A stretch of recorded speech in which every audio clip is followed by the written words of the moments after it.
How's it going, everybody? It's C-RadTV back here with another draft preview video for the Lions. So yeah, this will be the final draft preview I do before the draft next Thursday. Yes, we are only 1 week away from the draft. That's crazy. We're only 1 week away. So yeah, in this one, we're going to address some third-round tight ends, as in tight ends that are supposed to go third round, maybe even fourth round, but could move up to the third, because Detroit is picking late in the third round. But hey, you never know how these drafts work out. We always see a lot of players and a lot of stuff happen. But anyway, I say third round we need to address tight end. I think first and second round we need to address defense, D-line or linebacker. Take your pick on that one. And O-line, I say one round address either the O-line or defensive line. And second round, do what you didn't do in the first round. Yeah, I know everyone's high on the TJ Hawkinson train, but I'm not really sold on Hawkinson yet. I don't think we really need to address tight end in the first round. With additions like Logan Thomas and Jesse James, I think again those additions, we can do something else to address. Address a more bigger need than tight end in the first round or in the second round. But I say third round in the tight end, we need to definitely look at tight end in the third round. So yeah, I got a couple prospects here. Got a couple here, so hey, yeah, how about we go ahead and let's just go ahead and jump right into these tight ends. So the first tight end we have here is Caden Smith out of Stanford. Stands 6'4", weighs 252, had a 40 time of 4.83. He is your prototype release tight end. Strengths about him, takes off quick from the line of scrimmage, has a knack for finding the open seam in defense, has tremendous focus and concentration catching balls in traffic, shows great arm extension and stretch to go up top for passes. Solid inline blocker who's aggressive with his hands but could also be a weapon out in space. Also has ability to gain additional yards out of context. Some weaknesses for him though. Could stand to improve his footwork and route running, so he has to work at running the routes better. Can tend to get a bit too stiff and stood upright when blocking at times, so he has to block better too. Needs to work on knee bend and getting lower. Over pursue blocking angles at times, not much athleticism or yards after catch capability. Pretty much dives or falls down a lot on his catches, so you have to see more production in red zone, as he had just 2 touchdown catches last year, and has dropped the occasional easy pass, so he's got to learn to catch better. Potentially early third round, but he could fall lower, possibly late second round for Caden Smith. Now, it really depends how this draft goes. We've seen some crazy stuff happening. But yeah, potential. It's got a few things he's got to clean up, though, but if he falls right to our lap, I'd say take him unless Detroit trades up for him. Like, we got additional 6 and additional 7th round pick. Like, that gives us an option to package something up and move up if we want to get somebody. But yeah, somebody I think we should take a look at, too. So the next tight end we have here is Caleb Wilson out of UCLA. Stands 6'4", weighs 235. Had a 40 time of 4.64. He is your prototype hands tight end, so really go with the hands. Strengths, proven to play way too fast and athletically for linebackers to cover, and is a threat on offense to stretch field. Long, slender frame makes it difficult for safeties to guard, creating mismatch opportunities for all over the field. Tracks the ball like receiver and shows ability to pick up yards after a catch. 42 of his 60 receptions went for a first down, so that's 70% of his plays. He got the ball. Hey, they went for a first down. So yeah, that's actually pretty good. Still relatively new to position. Came into his own as a junior. Really started to learn the finer nuisance of how to beat coverages. Humble player who gets it according to his coaches at UCLA. Weaknesses, he would like to see him be more prepared prior to snap. Times he'll be standing with his hands on his knees waiting for the ball to be hiked. Certainly won't fly at the NFL. That stuff won't fly. He has some lazy habits that create lazy tendencies, so he's got to stop being lazy all the goddamn time. Could be why he has had lapses holding on to football. He's had broken bones in his foot as a sophomore, which ironically was the same injury his father endured late in his career at Oklahoma because he's second generation. So yeah, he's had some foot injuries in the past. That's a bit of a red flag. Injuries are always red flag. Because we've seen before, injuries are pretty bad. Could he be injury prone? So there's some question marks with Caleb Wilson. But yeah, there's some potential here. Like, he's pretty good yards after the catch. So yeah, somebody we should also look at too. So next tight end we have here on the list is Josh Oliver out of San Jose State. He stands 6'5", weighs 250, had a 40 time of 4.84. Some strengths for him, possesses great size, well-built frame, go along with A+ athleticism. Addition to tight end to be used as an H-back, stay in and block, or be utilized as a pole blocker in the run game.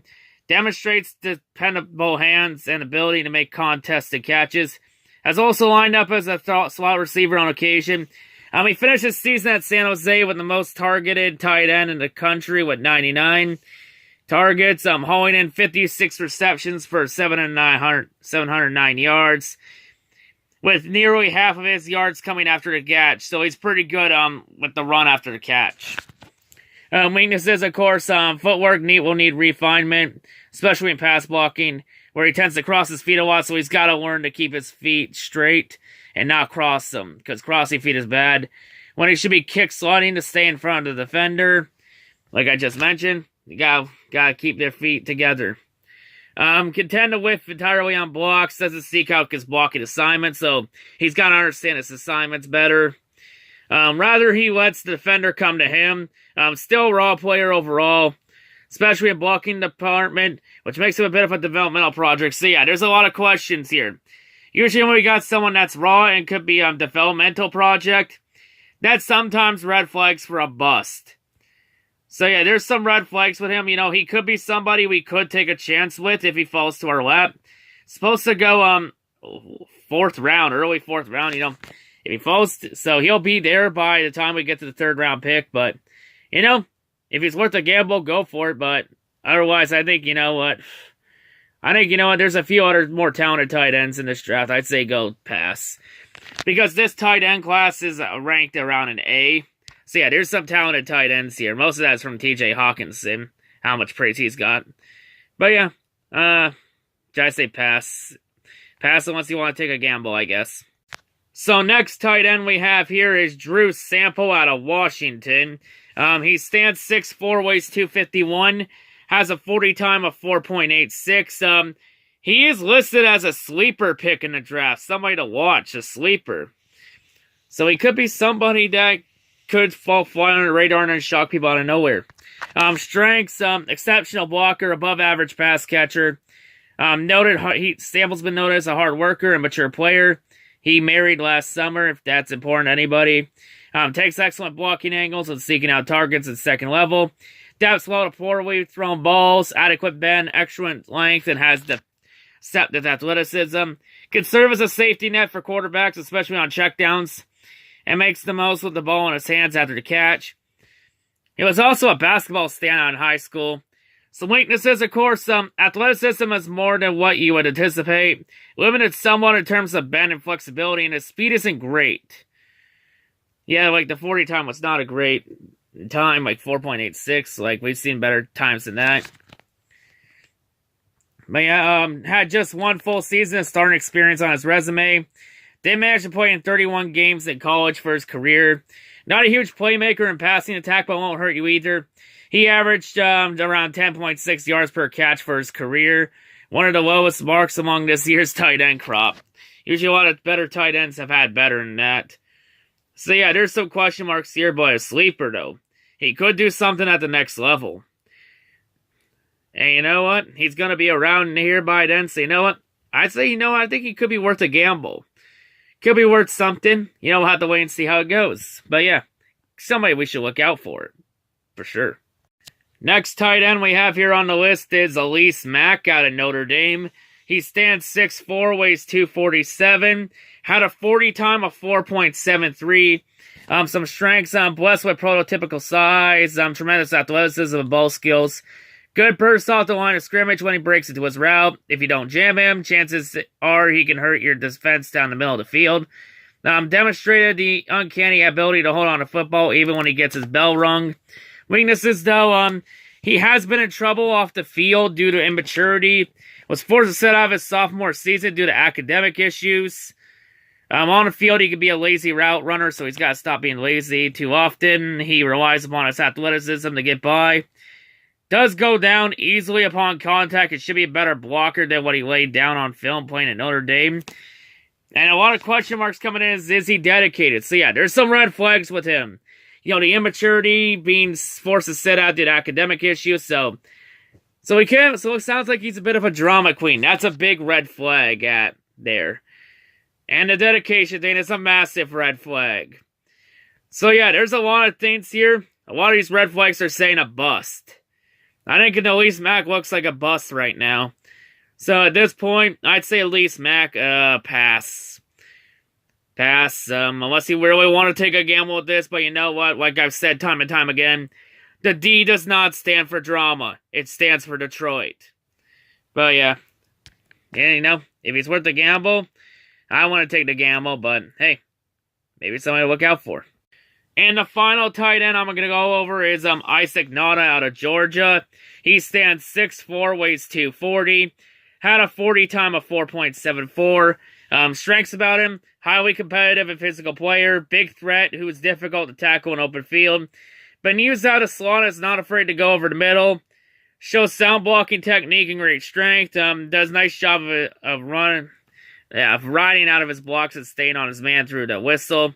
Vocal leader who holds teammates accountable and isn't afraid to speak up, according to his head coach at Georgia, Kirby Smart.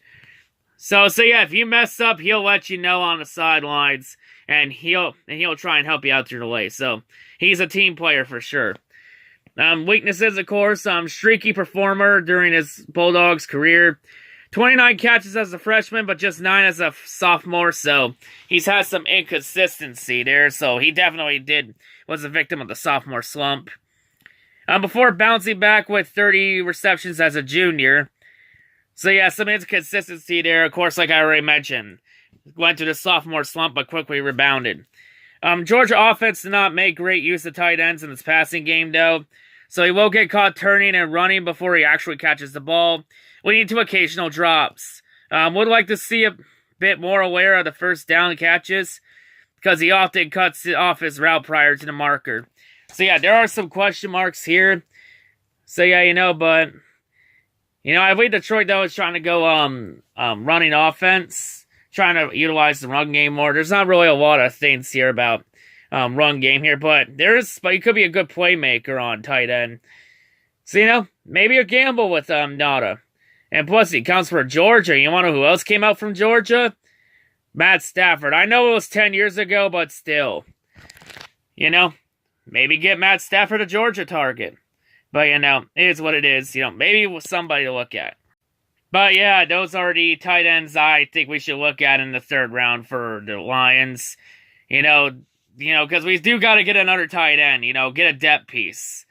To help complement Michael Roberts and Jesse James and Logan Thomas. Complement those three, get another one. And yeah, draft somebody a week away. I still think Detroit should go linebacker or D lineman. I know Jonah Williams' name has been thrown around in the war room a lot now. His name's been thrown around, and the Lions are saying that they might get him if he's still available by the 8th overall pick. Because there are a couple teams above Detroit that might go offensive line, have O-line issues. So yeah, I want to be I won't be too heated because we need to get an O-lineman to replace TJ Lang and a few others. We need to fix that O-line massively. Without a doubt. We need O-line help. But yeah, that's all I got to say for this draft preview. Who do you think the Lions should go at 8th overall? If they even pick there, because there's been rumors still going around Detroit might trade up or trade down in the draft. We're just going to have to wait and see how this draft goes. But yeah, I will be watching the draft. So yeah, there will be a draft reaction to the 8th overall pick. Or wherever we pick in the first round, I guess. But yeah, that's all I got to say for this. Hope everyone has a great day. And yeah, peace out and make sure to hit that like button if you enjoyed this preview.